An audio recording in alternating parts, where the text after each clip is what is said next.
तर आंदोलन अचानक झालं तर बॅनर आधीपासून कसे छापून आले यामागे जे खरे चेहरे आहेत त्यांना समोर आणणार असं शंभूराज देसाई यांनी म्हटलेलं आहे। जो असली चेहरे ये आंदोलन के पीछे है, जिन्होंने ऐसे बोर्ड लेके जिन्होंने बैनर्स लगाए।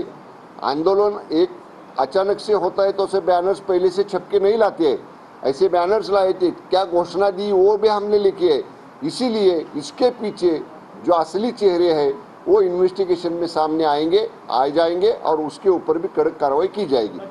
सगळ्या आंदोलनकर्त्यांना विनंती करत होतो की आम्ही कारवाया काय केल्या ते सांगितलं आणि तुम्ही ट्रॅक मोकळा करा, बाजूला या आणि तिथं चर्चा करू आपण।